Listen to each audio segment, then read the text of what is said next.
Well, you've heard from me, so now it's the main event, our Commander-in-Chief. I have the privilege every single day of watching him put America first, of ensuring that our warfighters have everything they need.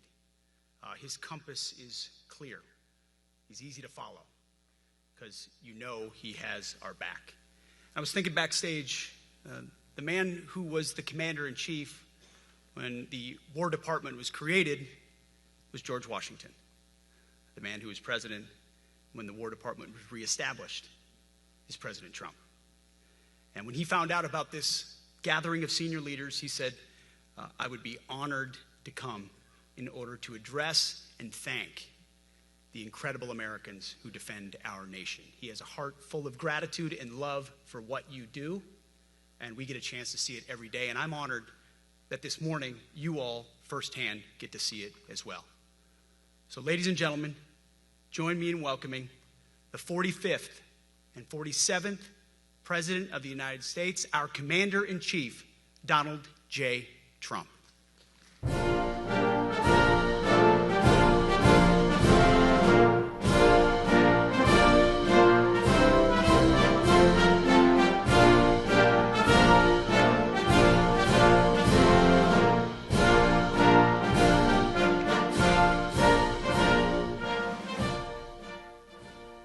Thank you very much, Pete. Great job you're doing, too. Fantastic job. I've never walked into a room so silent before. This is very... Oh, don't laugh. Don't laugh. You're not allowed to do that. You know what? Just have a good time. And if you want to applaud, you applaud. And if you want to do anything you want, you can do anything you want. And if you don't like what I'm saying, you can leave the room. Of course, there goes your rank. There goes your future. But you just feel nice and loose, okay? Because we're all on the same team.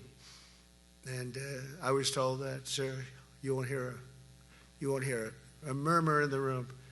I said, we got to loosen these guys up a little bit. So you just have a good time. But I want to thank Secretary Hegseth and General Kane, General Raisin Kane for a reason, they call him that. When I heard his name, I said, you're the guy I'm looking for. The Joint Chiefs of Staff and so many others in this room who together represent the greatest and most elite fighting force in the history of the world, the United States military. We're very proud of our military. I rebuilt the military during my first term. It's one of the greatest achievements. We had the greatest economy in history, and I built the military. Those are the two things I say more than anything else. And I also kept us safe at the borders. We had very good borders. We didn't have people coming in from jails and prisons and everything like took place over the last 4 years. They'll never forget what happened to this country over the last 4 years with the incompetence. There could be no higher honor than to serve as your Commander-in-Chief. It is a great honor. I look at you, you're just incredible people. Central casting, I might add. To each and every one of you, I thank you for your unwavering devotion to the armed forces and to the country that we've all sworn a sacred oath to defend. We all have that oath, every one of us. I'm thrilled to be here this morning to address the senior leadership of what is once again known around the world as the Department of War. I know Pete spoke about it. He gave a great speech, I thought. Great speech. I don't want him to get so good. I hate that. You know? No, I hate it. I almost fired him. I said, you can't, I don't want to go on after that. No, he gave a great speech, but he talked about Department of War. We were sitting there. I said, didn't it used to be called the Department of War? And he goes, yes, sir. They changed it like in the early 50s. So we won the First World War. We won the Second World War. We won everything in between and everything before that. We only won. And then we went, in a way, woke. That was probably the first sign of wokeness. And we changed it to defense instead of war. And I said, what do you think? How do you think if we changed it back? Would that be a nice idea? And Pete loved it immediately. Some people thought about it. You know, they gave it a little thought. But in the end, we did it. And I have to be honest, it's so popular. I thought it would be met with fury on the left. But they're sort of giving up, I must be honest with you. They've had it. They've had it with Trump. They've been after me for so many years now. Here we are. Here we are. Come to the White House anytime you'd like. No, they've given up. They're bad, a lot of bad people. but all over, that's been so popular. It's been very popular. I really thought that we were going to have to sort of fight it through. There's been no fight. There's been no fight. Like what I called the Gulf of America, the Gulf of America, because to me it was always the Gulf of America. I could never understand. We have 92% of the frontage, and for years, actually 350 years, they were there before us. It was called the Gulf of Mexico. I just had this idea. I'm looking at a map. I'm saying, we have most of the frontage. Why is it Gulf of Mexico? Why isn't it the Gulf of America? And I made the change, and it went smoothly. I mean, we had a couple of fake news outlets that refused to make the change. And then one of them, AP, took us to court, and we won. And the judge, who was a somewhat liberal judge, said, the name is the Gulf of America, because AP refused to call it the Gulf of America. They wrote, they're not a good outfit, by the way. They call it the Gulf of Mexico. I said, no, the Gulf of America is the name. And the judge actually said that, in fact, you can't even go into the room because what you're doing is not appropriate. The name is the Gulf of America. Google Maps changed the name. Everybody did, but AP wouldn't, and then we won in court. How about that? Isn't that so cool? The Secretary Hegseth beautifully described the name change reflects far more than the shift in branding. It's really a historic reassertion of our purpose and our identity and our pride. That's when we go with the word war. And you know, we want war because we want to have no wars, but you have to be there, and you know, sometimes you have to do it. I have settled so many wars since we're here. We're here almost 9 months, and I've settled 7, and yesterday we might have settled the biggest of them all, although I don't know. Pakistan, India was very big. Both nuclear powers, I settled that. But yesterday could be the settlement in the Middle East. That hasn't happened for 3,000 years. I said, how long have you been fighting? 3,000 years, sir. That's a long time. But we got it, I think, settled. We'll see. Hamas has to agree. And if they don't, it's going to be very tough on them, but it is what it is. But all of the Arab nations, Muslim nations have agreed. Israel has agreed. It's an amazing thing. It just came together. War is very strange, you know. You never know what's going to happen with war. The easiest one of them all is Putin. I said, number one, it's a war that would have never happened if I were president, if the election weren't rigged. If I were president, that war would have never happened, not even a little chance. And it didn't happen for 4 years. But I knew Putin very well, and I thought that would be easy because I know him so well. Well, that one turned out to be the hardest of them all. We had some that were not settleable, and they all got settled. So if this works out, that we did yesterday with the Middle East, then that's more than a war. That's lots of wars. That's all combined. That's a lot of wars. Many of you were over there in many different capacities in many different countries. That's a big part of the earth. But if that works out, it would be 8+. I'm going to give myself 2 or 3 for that one. And then we just have the one to settle, and we have to settle it up with President Putin and Zelensky. Got to get them together and get it done. But the only way we can do that is through strength. I mean, if we were weak, they wouldn't even take my phone call. But we have extreme strength. We had the horror show in Afghanistan, which is really the reason I think that Putin went in. He saw that horror show by Biden and his team of incompetent people. And that showed, I think it gave him a path in. I wasn't there any longer. I watched that, and it was so horrible. I think it was the most embarrassing day in the history of our country.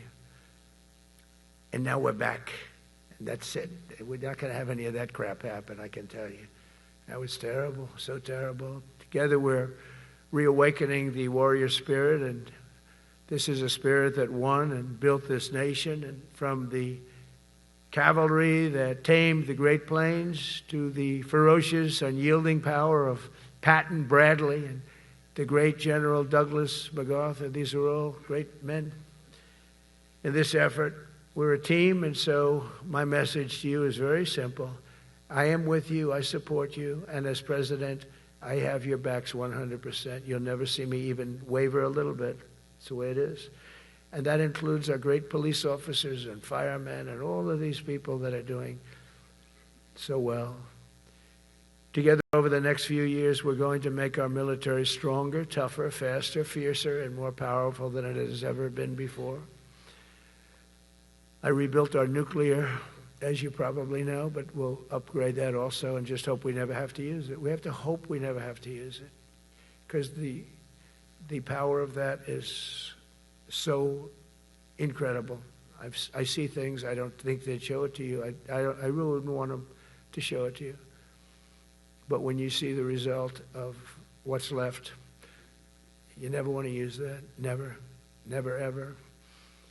We were a little bit threatened by Russia recently, and I sent a submarine, nuclear submarine, the most lethal weapon ever made. Number one, you can't detect it. There's no way. We're 25 years ahead of Russia and China in submarines. Russia's actually second in submarines. China's third, but they're coming up. They're coming up. They're way lower in nuclear too, but in 5 years they'll be equal. They're coming up. And you don't have to be that good with nuclear. You could have 1/20th what you have now and still do the damage that would be, that'd be so horrendous. But I announced that, based on his mention of nuclear, and it was really a stupid person that works for him mentioned the word nuclear, I moved a submarine or two, I won't say about the two, over to the coast of Russia, just to be careful, because we can't let people throw around that word. I call it the N word. There are two N words, and you can't use either of them. You can't use either of them. And frankly, if it does get to use, we have more than anybody else. We have better, we have newer, but it's something we don't ever want to even have to think about. But when somebody mentions it, that submarine started immediately thereafter. And it's just lurking, but I'm sure we're not going to have to use it. But it's an amazing, it's undetectable, totally. Ours is, theirs isn't. Theirs are totally detectable. We can detect them easily. We go right to the spot. But we have genius apparatus that doesn't allow detection. It doesn't allow detection at all by anybody above water or below water. It's incredible. We're way ahead of everybody in that and other things. As a result of the exciting renewal of the spirit of our armed forces, and that's what it is. It's really reaching that spirit, unprecedented heights. Over the past 8 months, new enlistments, I'm so proud of this, have surged to record highs, the highest we've ever had. And we used to have recruiting shortages. If you remember, about a year and a half ago, I was at the beginning stage of a campaign, and things came out that you couldn't get people to join the armed forces. And by the way, the police also. Fire department. I always put the fire department in because they're great. They're great. And I got 95% of their vote, too. That helps. When you get 95% of their vote, you always have to mention them. But they're great. And they're brave in our inner cities, which we're going to be talking about, because it's a big part of war now. It's a big part of war. But the firemen go up in ladders, and you have people shooting at them while they're up in ladders. I don't even know if anybody heard that. And I said, don't talk about it much, but I think you have to. Our firemen are incredible. They're up in one of these ladders that goes way up to the sky, rescuing people, and you have animals shooting at them, shooting bullets at firemen that are way up in death territory. You fall off that ladder, it's over. It's over. They don't even have to inspect you when you hit the ground. And you have people shooting bullets at them in some of these inner cities. We're not going to let that happen. So I always mention the firemen because that's actually a big problem we have. They are unbelievable. Like you, they're unbelievable people. For the first time on record in 2025, the Navy, Air Force, and Space Force all met or surpassed their recruiting goals 3 months early. That never happened before. And the Army did even better. Congratulations, Army. They met everything. And these were the highest standards because we're making it larger. So these were much higher standards than you had 4 years ago, 3 years ago, during the Sleepy Joe Biden era. And The Army did it 4 months early. And you remember, a year and a half ago, they said the big stories that we're way behind with the Army, Air Force, the Navy, the Marines. We're way behind, Coast Guard. And even Space Force. I love Space Force because that was my creation. You know, when you create something, I love it. And the people we put in there were good. I got that right. We put in great people initially, and we've really dominated. We really dominate in that sphere now. We're way behind China and Russia, and now we dominate. Space Force turned out to be a very important thing. I said from the beginning, you know, when Biden came into office, he wanted to terminate it. He said, and this thing called Space Force, so we could get rid of that. And he got hammered by the people in this room for even suggesting it, because it's very important, one of the most important. And as time goes by, it'll get more and more important. But we're now at 106% of our recruiting targets for the year, and that's the best in far more than a generation. And for the Marines, morale is so strong that the Marine Corps will meet its 2026 retention targets before the end of October, which never happens. And that's the earliest it's ever happened in the history of our country. And it makes you feel good, you know. I felt guilty. I'd go make a speech in front of never people like you. You are the leaders, but people, soldiers. And I felt embarrassed because there'd be stories about, you know, we couldn't fill up our Army, Navy, Air Force. We couldn't fill them up. And it was headlines. It was during Biden's 4 years. The auto pen, I call him the auto pen. It's, how would you like to have your thing signed by an auto pen? You know, when I have a general and I have to sign for a general because we have beautiful paper, the gorgeous paper, I said throw a little more gold on it. They deserve it. I want the A paper, not the D paper. We used to sign a piece of garbage. I said, this man's going to be a general, right? Yeah. I don't want to use this. I want to use the big, beautiful, firm paper. I want to use the real gold writing when you talk about the position, and they're beautiful. And but how would you like to have that where some kid sitting in the back office is having it signed with an auto pen? I thought about it, and I thought about you people first, admirals, generals. I said, somebody works his whole life. He gets into maybe the academies or wherever, but however you got there, and you go through years of work, and now you become an admiral or a general or whatever. And when you do, the President of the United States signs your commission, as you know, and that commission is beautifully displayed. And I sign it. Actually, I love my signature. I really do.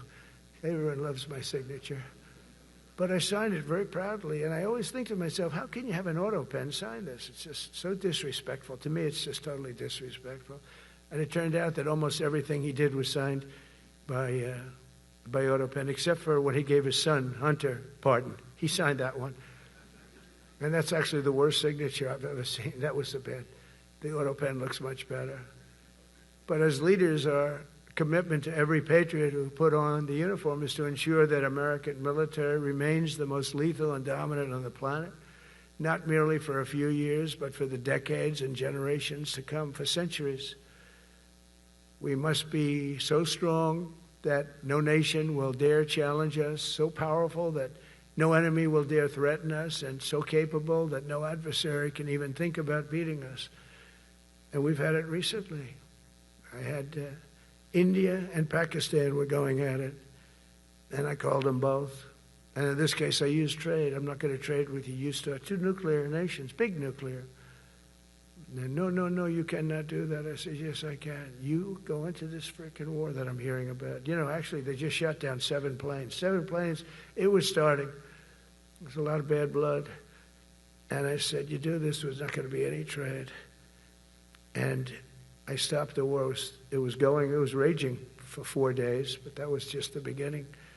And we stopped it. It was a great thing. And the Prime Minister of Pakistan was here, along with the Field Marshal, who's a very important guy in Pakistan. And he was here 3 days ago. And I didn't even realize it as beautiful as he said it, but he said that to a group of people that were with us, 2 generals, but a group. He said, this man saved millions of lives because he saved the war from going on, and that war was going to get very bad, very, very bad. President Trump saved millions and millions of lives. That was a bad war. And I was very honored. I loved the way he said it. Susie Wiles was there. She said that was the most beautiful thing. But we saved a lot of them. Saved a lot of them. Even in Africa, we saved the Congo with Rwanda. They've been fighting for 31 years, 10 million people dead. I got that one done. And very proud of it. So if this works out, we'll have 8 in 8 months. That's pretty good. Nobody's ever done that. Will you get the Nobel Prize? Absolutely not. They'll give it to some guy that didn't do a damn thing.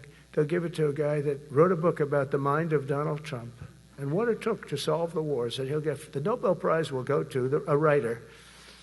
No, but well, let's see what happens. But it's be a big insult to our country. I will tell you that. I don't want it. I want the country to get it. It should get it because there's never been anything like it. Think of it. So if this happens, I think it will. I don't say that lightly because I know more about deals than anybody. This is what my whole life was based on. And they can change, and this can certainly change. But we have just about everybody. We have one signature that we need, and that signature will pay in hell if they don't sign. I hope they sign for their own good and we create something really great. But to have done 8 of them is just like such an honor. And then we have Putin and Zelensky. The easiest one of them all. I said, that one I'll get done. I thought that was going to be first. The other was much harder, some of them.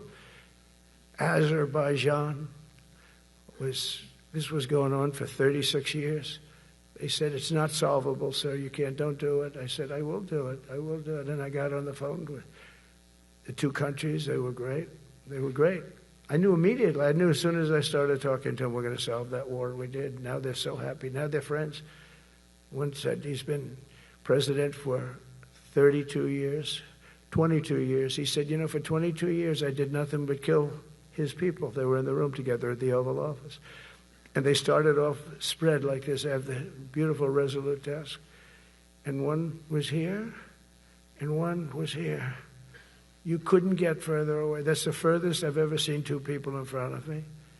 And as the hour went by, they got closer, closer, closer. And at the end of the hour, we had it done. And they hugged and hugged and hugged. And I said, that's so nice, and you're going to remain friends. And I spoke to them, one of them the other day. He said, no, he's now my friend. But for 22 years, he's been the head of Azerbaijan for 22 years. And the other guy, great guy too, 7. And you know that war, that was a war that was not solvable. He said for 7 years. The other one said for 22 years. All I did was kill his people. That's all I've done. I said, well, we're going to put a stop to that. So we solved that. So it's a great thing. It's a great feeling. You're saving Kosovo and Serbia. You're saving so many lives doing this if you can do it. But our people deserve nothing less than the very best, and we're never going to let them down. And if we can solve wars instead of you having to fight wars, wouldn't that be wonderful, right? Wouldn't that be wonderful? That's why one of the first executive orders I signed upon taking office was to restore the principle of merit. That's the most important word. Other than the word tariff. I love tariffs. Most beautiful word. But I'm not allowed to say that anymore. I said tariff is my favorite word. I love the word tariff. We're becoming rich as hell. We have a big case in front of the Supreme Court, but I can't imagine. Because this is what other nations have done to us. And we have, great legal grounds. Oh, but you still have a case. It would be very bad if something happened. But I said, my favorite word in the English dictionary is the word tariff. And people thought that was strange. And the fake news came over and they really hit me hard on it. They said, what about love? What about religion? What about God? What about wife, family? I got killed when I said tariff is my favorite word. So I changed it. It's now my 5th favorite word. And I'm okay with that. I'm okay with that. But they hit me hard.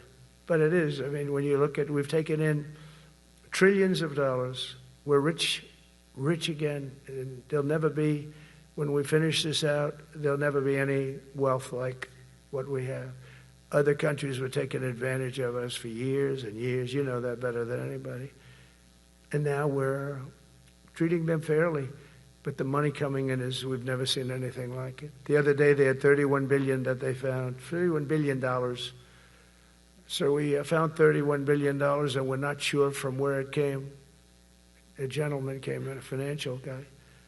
I said, well, what does that mean? He said, we don't know where it came. I said, check the tariff shelf. No, sir, the tariffs haven't started in that sector yet. I said, yes, they have. They started 7 weeks ago. Check it. Comes back 20 minutes later. Sir, you're right. It came from tariffs. $31 billion. That's enough to buy a lot of battleships, Admiral, to use an old term. I think we should maybe start thinking about battleships, by the way. You know, we have a Secretary of the Navy came to me because I look at the Iowa out in California and I look at different ships and the old pictures. I used to watch Victory at Sea. I love Victory at Sea. Look at these admirals. It's got to be your all-time in black and white. And I look at those ships. They came with the destroyers alongside of them, and man, nothing was going to stop. They were 20 deep, and they were in a straight line, and there was nothing going to stop them. And we actually talk about, you know, those ships. Some people would say, no, that's old technology. I don't know. I don't think it's old technology when you look at those guns. But it's something we're actually considering, the concept of battleship. Nice 6-inch sides, solid steel, not aluminum that melts if it looks at a missile coming at it. It starts melting as the missile's about 2 miles away.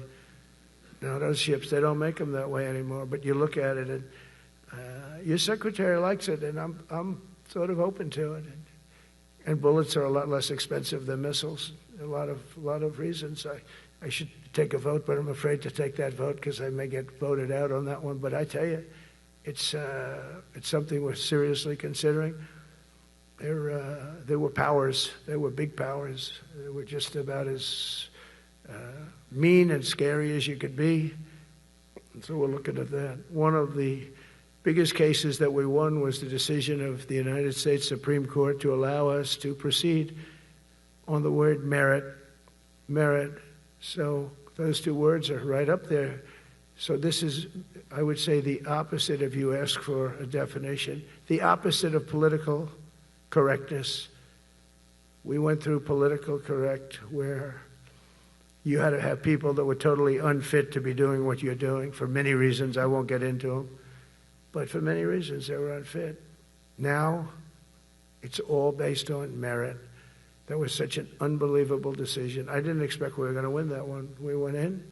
We said we need it. We went in for colleges, you know, where kids with a C average are getting into the best colleges, and the kids with A averages won't get in. And kids with the highest boards and the highest marks and the best marks couldn't get into the best schools. And people that had not good boards and not very good marks, I mean, okay, but nothing special, they were getting into our best colleges. I said, this is just crazy. You can't run a country like this. And it was lingering for years, and it got to the Supreme Court, and we won that decision. Merit. Everything's based on merit. You're all based on merit. We're not going to have somebody taking your place for political reasons because they are politically correct, and you're not. We take the people that are going to do the best job. That's all. It's very simple. And that's the way our country was built. We were built on merit. We got away from it for a long time. And everyone understands it. And it was done. It was approved. I give great credit to the Supreme Court because I thought they had tremendous courage. I didn't think they'd do that. That was tremendous. I give them maybe for that decision almost more than anything because it's a hard decision to make. It's really hard. The apparatus of our country was not set up for merit. It was set up for political correctness. And you can never be great if you're going to do that. And we're going to be greater than we ever were before. We're bringing back a focus on fitness, ability, character, and strength. And that's because the purposes of American military is not to protect anyone's feelings. It's to protect our republic. And it's the republic that we dearly love. It's to protect our country.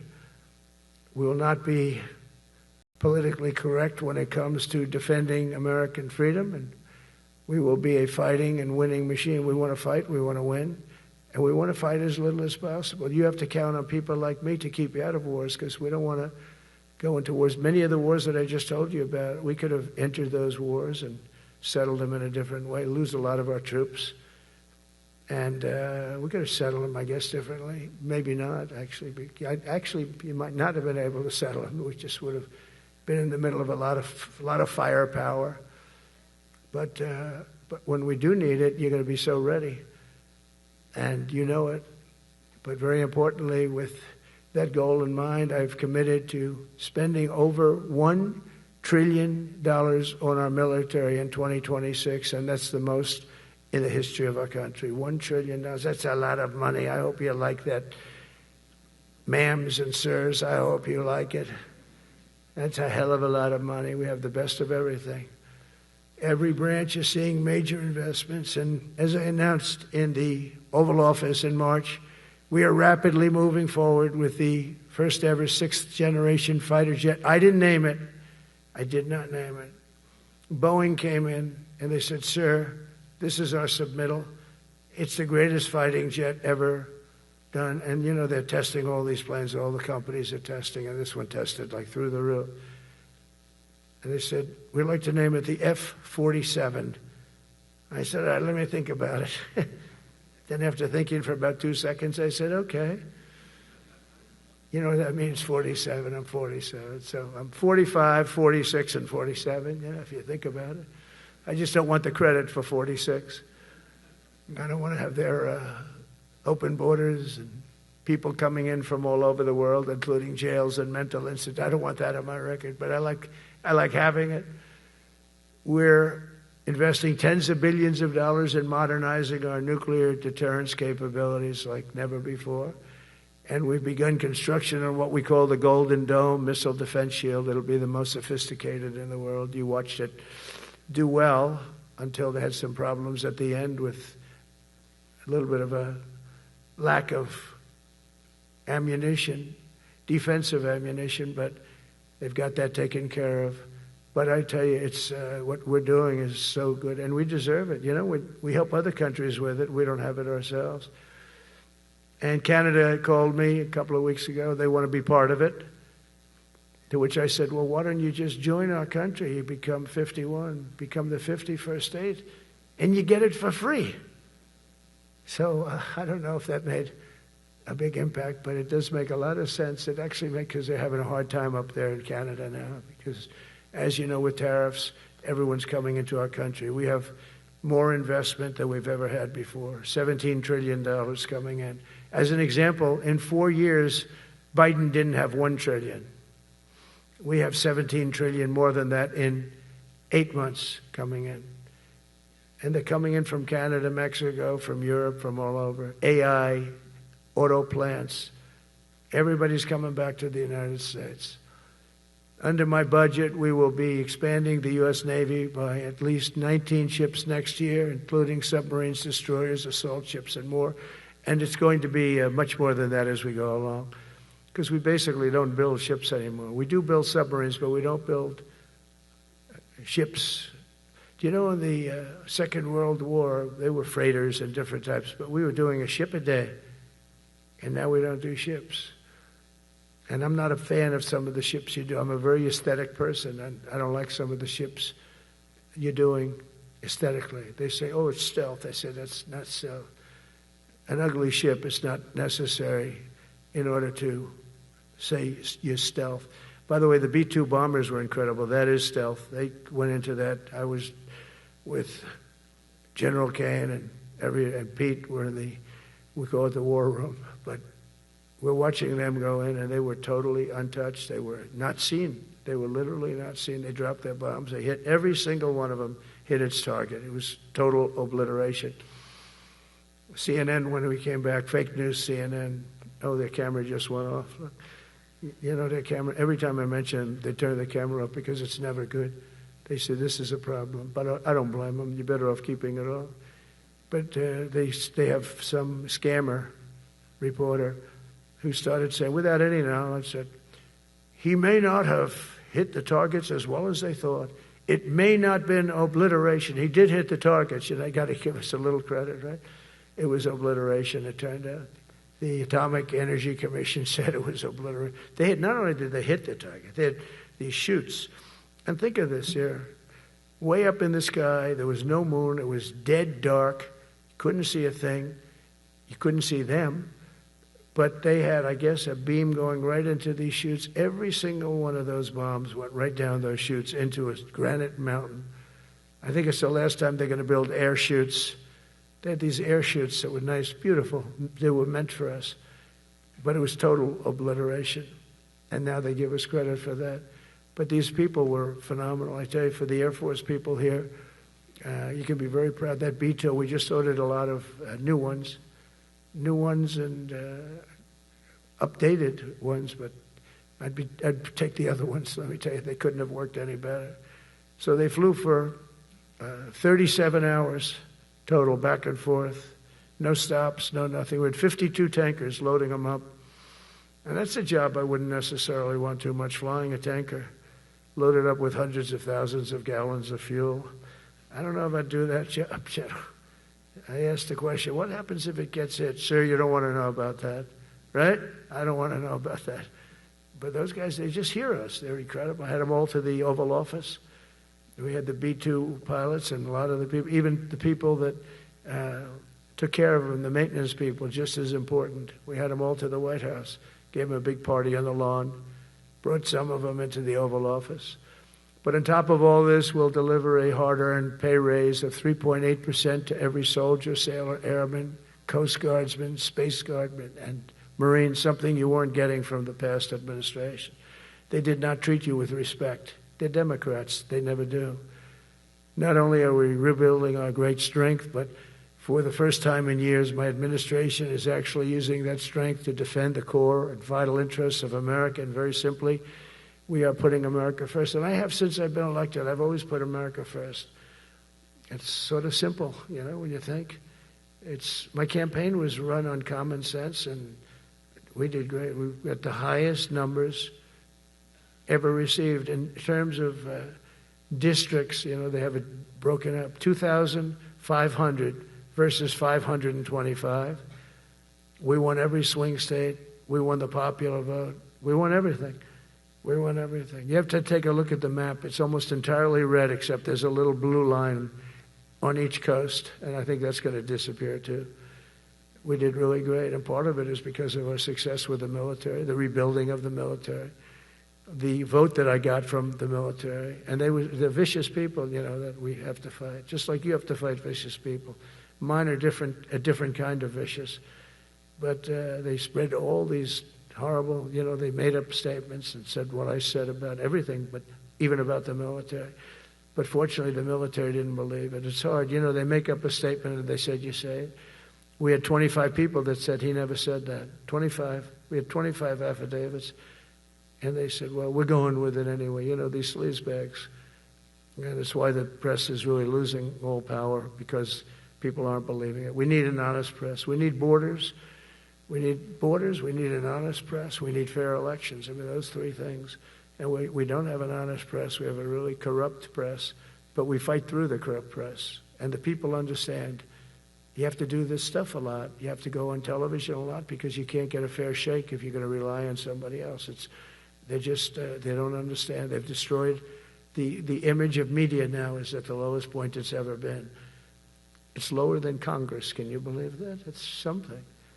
But together with many of you in the room, we've brought back the fundamental principle that defending the homeland is the military's first and most important priority. That's what it is.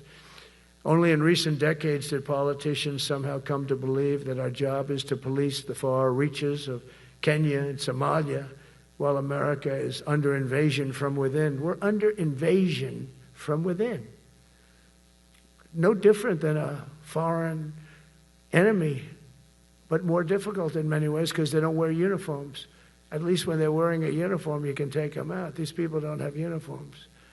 But we are under invasion from within. We're stopping it very quickly.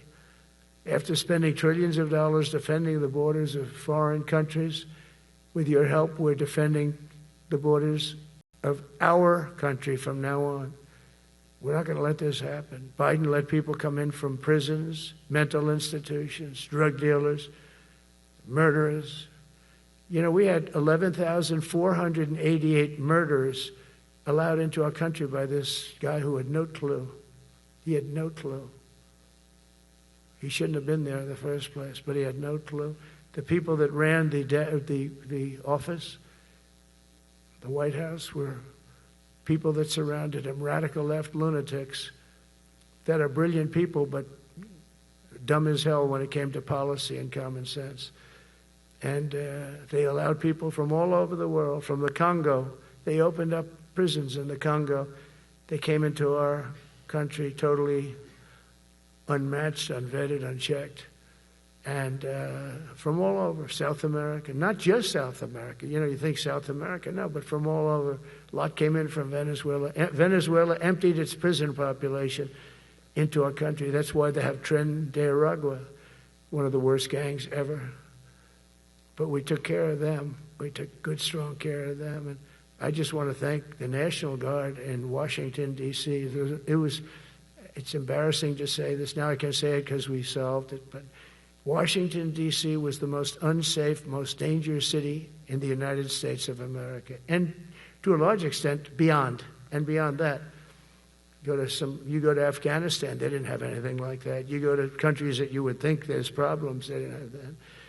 And now Washington, D.C., after 12 days of serious, serious intensity, we took out 1,700 career criminals. If you have 5 career criminals, they can make your numbers look very bad because they'll commit many crimes a day. But we took out 1,700, and they took them out. There was no doubt who the boss was. They did an unbelievable job. Then they started even cleaning. I said, I don't want them doing that, sir. They were cleaning it up. I drove through it 2 days ago. It was beautiful. People are walking down the street holding hands, man and wife, coming from Iowa. They're not worried about being shot. Washington, D.C. is now a safe city. In fact, I went out to dinner with my crew. I haven't done that. In theory, I wouldn't do it. And I felt totally safe. And nobody's been attacked. Nobody's been hurt. Washington, D.C. went from our most unsafe city to just about our safest city in a period of a month. We had it under control in 12 days, but give us another 15, 16 days. It's perfect. And people other than politicians that look bad, they think, the Democrats run most of the cities that are in bad shape. We have many cities in great shape too, by the way. I want you to know that. But it seems that the ones that are run by the radical left Democrats, what they've done to San Francisco, Chicago, New York, Los Angeles, they're very unsafe places. And we're going to straighten them out one by one. And this is going to be a major part for some of the people in this room. That's a war too. It's a war from within. Controlling the physical territory of our border is essential to national security. We can't let these people in. We had no people enter in the last 4 months. 0. Even I can't believe that. We had millions coming in, pouring in. 25 million all told. And of those 25 million, many of them should never be in our country. They would take their worst people and their people from prisons and jail, and they'd put them in a caravan and they'd walk up. CNN was interviewing one person. Oh, why are you coming? I want freedom. Good. Were you in jail? Yes. For what? Murder. I said, you had to see this anchor, a young woman. She's like, I couldn't believe. She'll probably lose her job. But because the left doesn't want to hear that. But we're running it based on common sense and based on love of our country. But I want to salute every service member who has helped us carry out this critical mission. It's really a very important mission. And I told Pete, we should use some of these dangerous cities as training grounds for our military, National Guard, but military. Because we're going into Chicago very soon. That's a big city with an incompetent governor. Stupid governor, stupid. They threw him out of his family business. He was so stupid. I know the family. He becomes governor. He's got money. Not money that he made, but he ran for governor, he won, and now he criticizes us all the time. And last week they had 11 people murdered, 44 people shot. The week before that, they had 5 people murdered, 28 people shot. Every weekend, they lose 5, 6. If they lose 5, they're considering it a great week. They shouldn't lose any. You shouldn't lose any. This is civilization.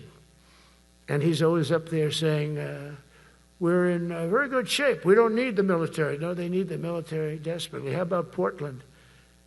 Portland, Oregon, where it looks like a war zone. And I get a call from the liberal governor. Sir, please don't come in. We don't need you. I said, well, unless they're playing false tapes, this looked like World War II. Your place is burning down. I mean, you must be kidding. Sir, we have it under control. I said, you don't have it under control, Governor, but I'll check it, and I'll call you back. I called her back. I said, this place is a nightmare. It's certainly not the biggest, but it's one of the worst. It's brutal. They go after our ICE people, who are great patriots and tough job too, but they love it. They love it because they're cleaning up our country. And so you look at some of the things where they took over parts of Seattle. They actually took over a big percentage of Seattle. Think of that. You remember that. That was a while ago. And I sent in the troops, and they were gone. As soon as I sent them in, when we send in the troops, if you have a real leader that says you got to do what you have to do, I put that out the other day. You got to do what you got to do, because we don't want our people hurt as they stand by. I was watching during Biden, there were troops standing up like this, brave, standing up at attention, the way I should stand all the time. And I'm like this, and people are standing, and their mouth is this far away from their mouth, and they're spitting at them, and they're screaming at them.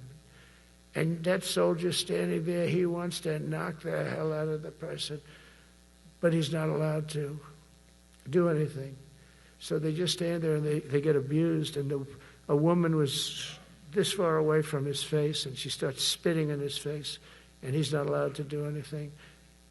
If it's okay with you, generals and admirals, I've taken that off. I say, they spit, we hit. Is that okay? I think so. They spit, it's a new thing. They spit, we hit. How about the cars, where the cars are coming out? They get brand new cars, Border Patrol, ICE, beautiful, nice new cars. And they're driving along, and they have to go through a gauntlet of rocks being thrown at the car. So here's this beautiful brand new car. By the time it goes 100 yards, it's destroyed. These guys have pretty good arms, some of them. And they're throwing bricks at full force into the window and into the car.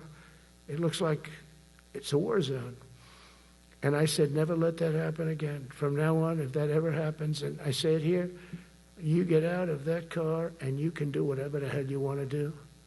Because those people are you can die from that. Those bricks go through the windows. You can die. They'd like it to. They'd like it to go through the window. But this was a couple of months ago. They just kept driving, and bricks are hitting the car. And I said, why aren't they stopping?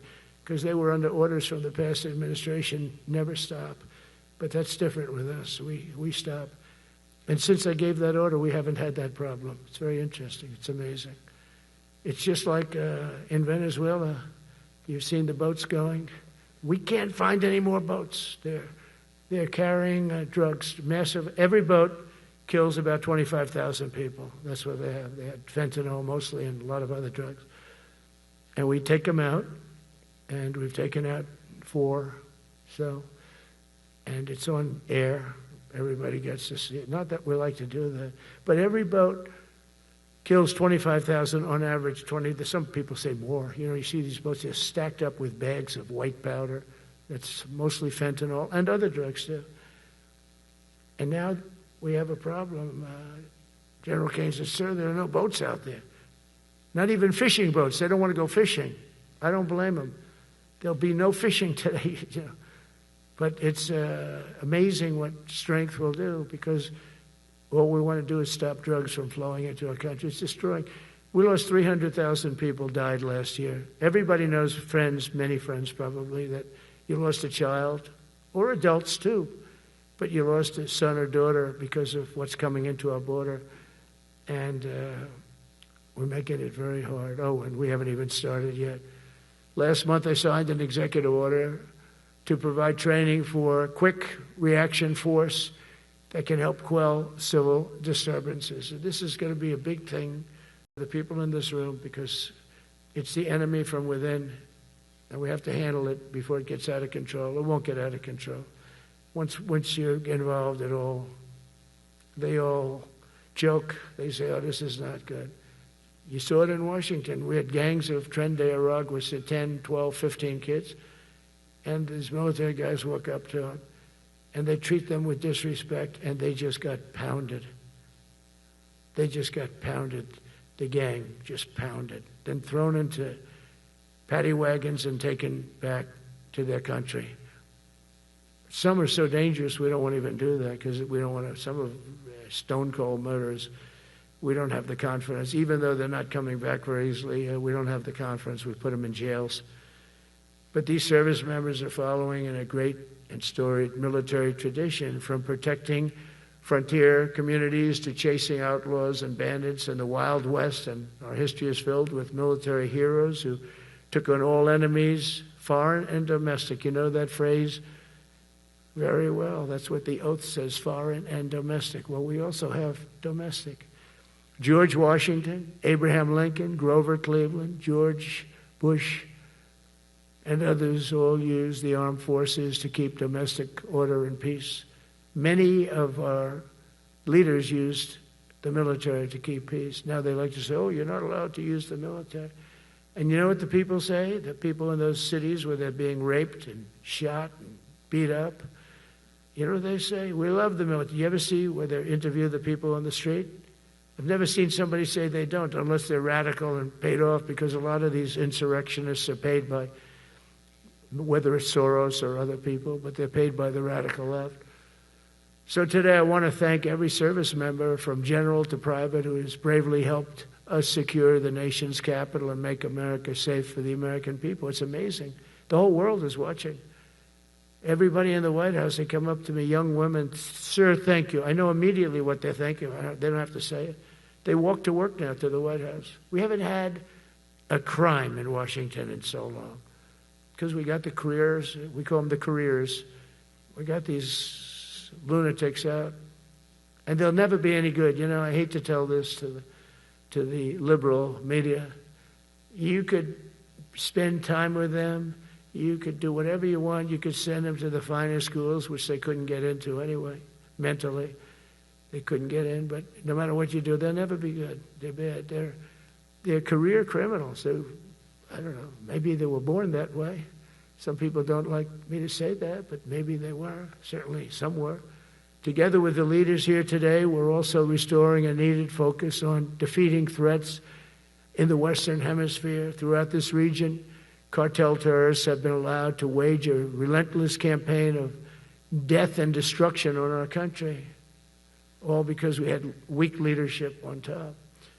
And we did a great job with it first term, but this is something else what we're doing now. We're taking it to the next level, probably next level times 3. But we had COVID come up, and we had to take care of that. We did a great job with COVID. We had the therapeutics. It's just Regeneron. So many things we did for COVID. But we had to focus on that, and every other country in the world was being decimated by COVID. So we had to change gear a little bit to take care of that. But under our leadership, the military is now the knife's edge in combating this sinister enemy. We have to put the traffickers and cartels on notice, and we've done that.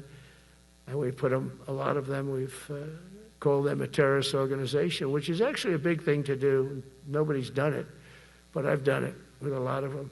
It gives you a tremendous advantage. If you try to poison our people, we will blow you out of existence, because that's the only language they really understand.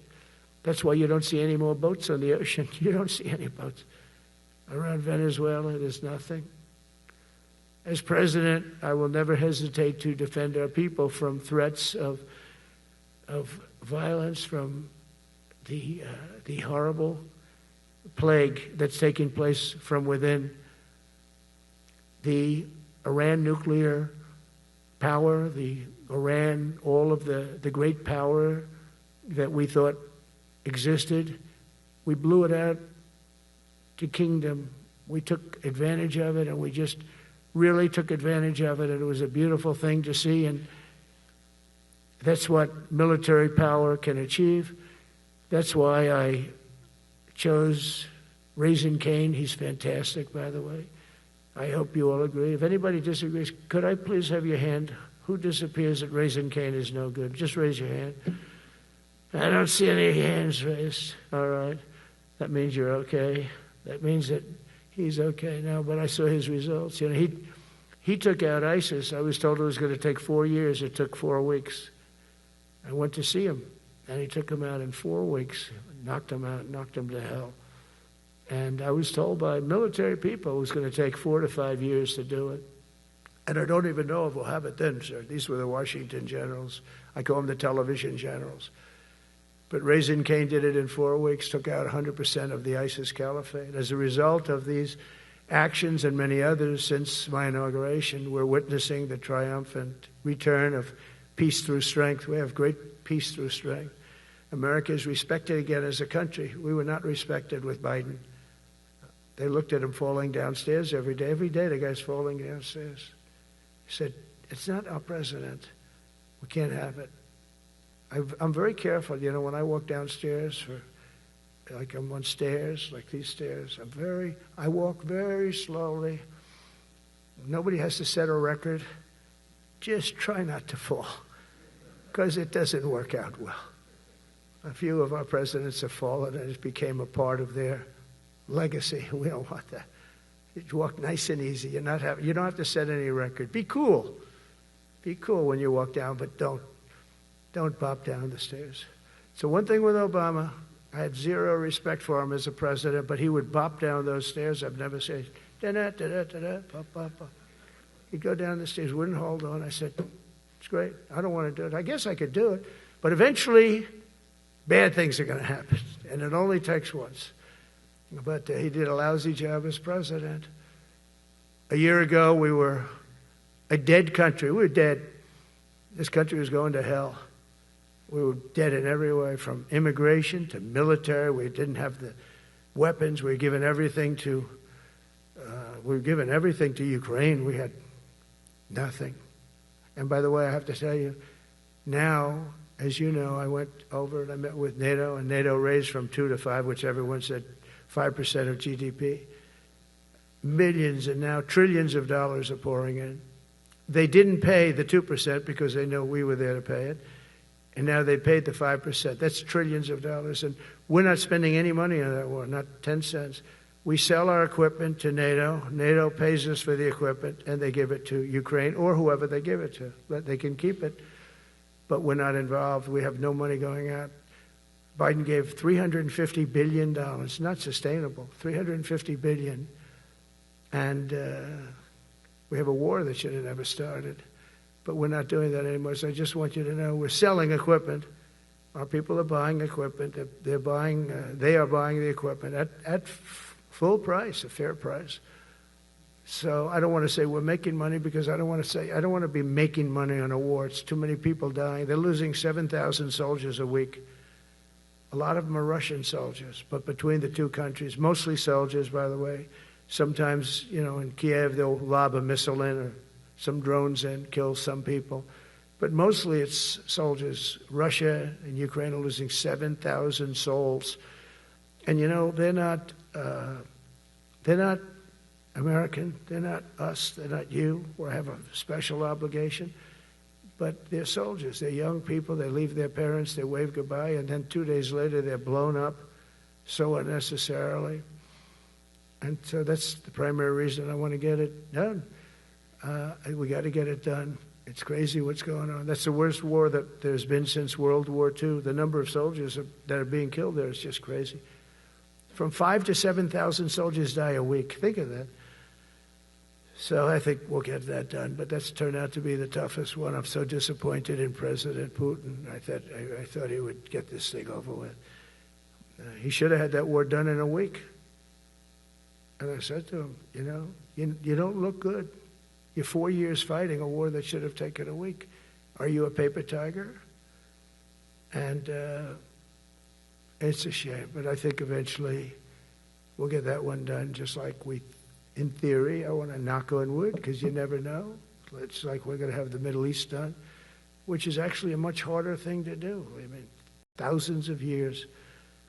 But we have to get that war done. So now just think of it, we're a dead country. I was with the King of Saudi Arabia, a great guy. I was with the Emir of Qatar. I was with the great leadership of UAE. I was over there. We brought back $2 trillion and more. They ordered 200 planes, Boeings. They ordered so much, and they were great. But they all said essentially the same thing. They said, 1 year ago, you were a dead country, and now you're the hottest country anywhere in the world. We're the hottest country in the world right now. The absolute hottest country in the world. There's nobody even close. Putin said that to me. We met in Alaska, had a good meeting. Then he went back and started sending drones into Kiev. I thought we had a good meeting. But it's one of those things. But we were a dead country a year ago, and now we're the hottest country anywhere in the world. Think of that. You can be proud of that. And you must have felt like hell when you have a wife or a husband at home, and you used to read the numbers that we can't get people to join the Army, Navy, Air Force, Marines, Coast Guard. You must have felt like, I have a job that nobody wants. That doesn't feel good. Well, now you have a job that is brimming over with people wanting it. They want it. And you're able to get a much higher quality because now you have your choice. You want so many. And we're going to have many, many people that aren't going to be able to join because of the fact that we don't need them at this moment. But think of it, what a difference that is from, I could just imagine 2 years ago, you're reading front page articles in the New York Times, of course, and Wall Street Journal. They always give us unfair stories. But they played it so big. They were playing it so big. Nobody wants to join the Army, the Marines, the Air Force. They don't want to join. They don't want to join the Coast Guard at all. Nobody wants to join. Nobody wants to join our police forces. Our police forces also. It's almost went hand in hand. And I used to say, boy, I'm speaking in front of the military today, and it's embarrassing because I'm speaking in front of people who have a job that other people don't want, but now you have a job that everybody wants. So I think that has to make you feel good. It's one of the reasons I love being here today, because I wanted to say that. I have to say that.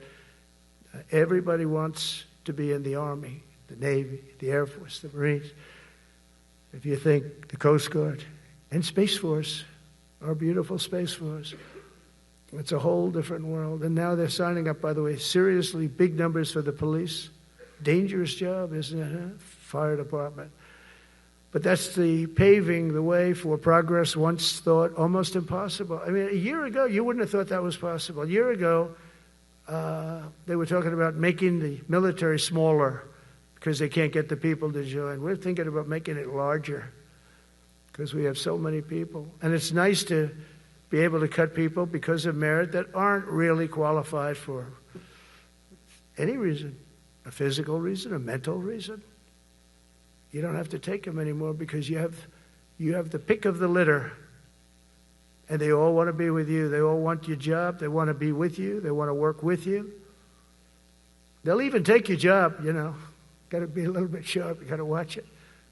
But everybody wants to be doing what you're doing now. What a difference when I speak to you, and I can say that as opposed to a couple of years ago when I was talking to rooms where they were desperate to get people and they couldn't get them. What a difference a presidential election can make. That's all it is. It's just a presidential election. Yesterday at the White House, we put forward a plan for peace in Gaza. We announced it, and we're going to create something that was my idea, but unfortunately I got drafted. It's going to be called the Board of Peace, and it's going to reign over that territory, and we're going to get that done. And they asked if I'd be the chairman of the Board of Peace. I wasn't counting on that. I had the idea for the Board of Peace. But I said yes, and I guess because of that, every leader, everybody wants to be on the Board of Peace. And we're going to watch over that very volatile part of the world and keep it non-volatile so you don't have to get involved. We want to save you for other things or save you for nothing from that standpoint. We don't want you fighting wars, but if you have to, you're the most lethal fighting force in the world. And I would say that even 2-3 years ago, but now I say it with great enthusiasm. It's so true. And we're striving tirelessly to end the terrible war in Ukraine. And as you know, we're also working hard to get the allies to share more of the burden of our defense. Much of that has really already taken place.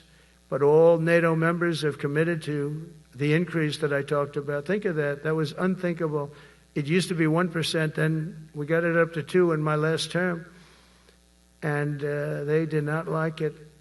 And now I got it to 5%. And I get along great with all of them. In fact, they call me the president of NATO. I said, I don't think so. But they're great.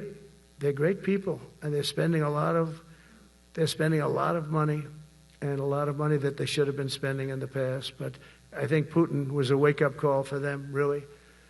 We're now selling large quantities of American-made weapons to NATO, and we're getting really fair pricing. We're making a lot of money. It's my hope that from Europe to Asia to the Middle East, our allies will make similar commitments to increase their military capabilities.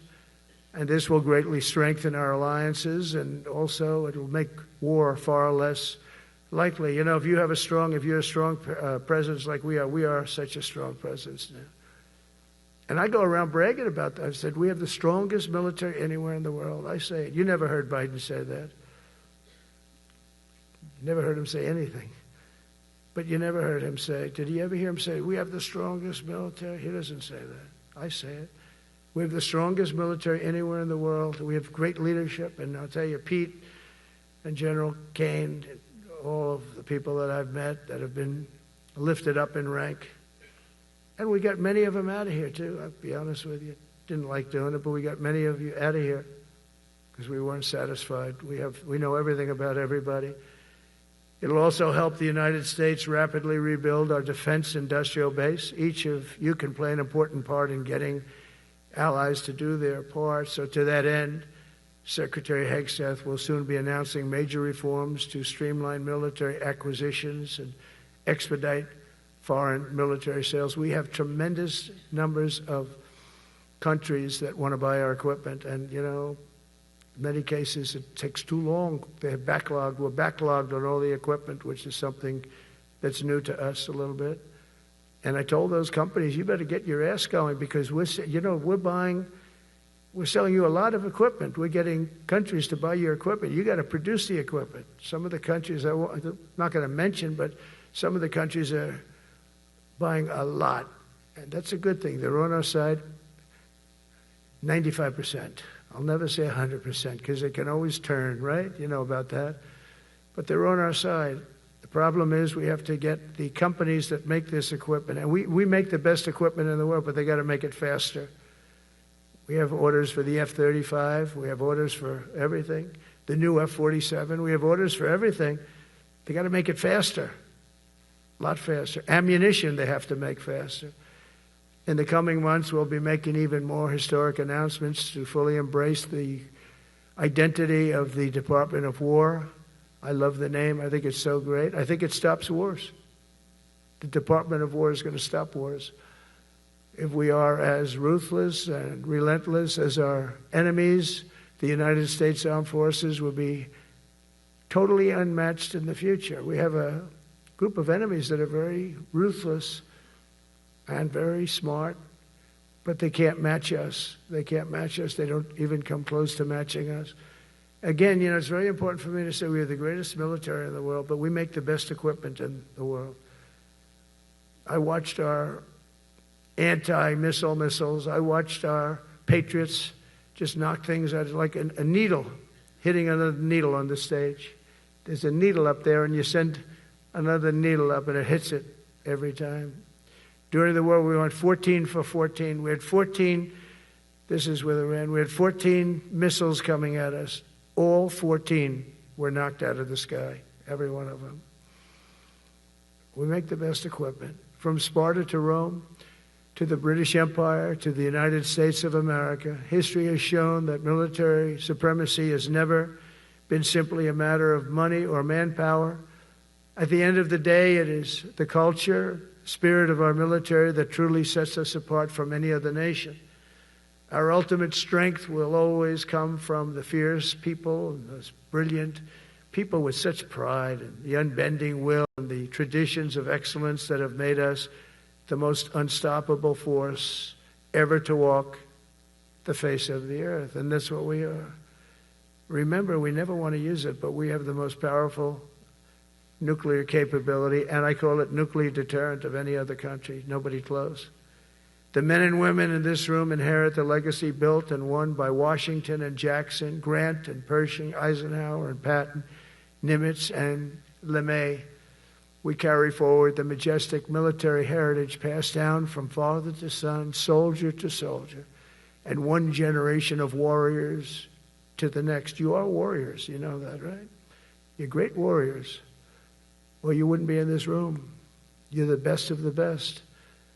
From Concord Bridge to Fort McHenry, from Gettysburg to Manila Bay, from Normandy to Sicily, and from the jungles of Vietnam to the dusty streets of Baghdad, America's military has charged into hellfire, climbed up jagged mountains, crossed roaring oceans, and thundered across open deserts to defend our flag, our freedom, and our homeland. Nobody does it like you.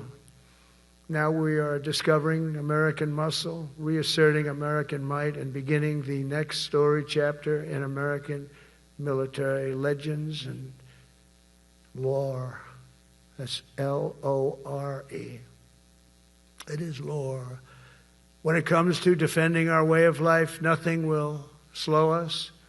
No enemy will stop us. They cannot stop us. And no adversary will stand in our way. They won't stand in our way. We don't want them to stand in our way. We don't want to even put them in that position, but they're not going to stand in our way ever again. You'll never see 4 years like we had with Biden and that group of incompetent people that ran this country that should have never been there. Because we are the United States military, the best, the boldest, the bravest that the world has ever seen, that the world has ever known. With leaders like we have right here in this beautiful room today, we will vanquish every danger and crush every threat to our freedom in every generation to come, because we will fight, fight, fight, and we will win, win, win. I want to just thank you once again, and God bless the United States military, and God bless America. God bless you all. Thank you very much. Thank you.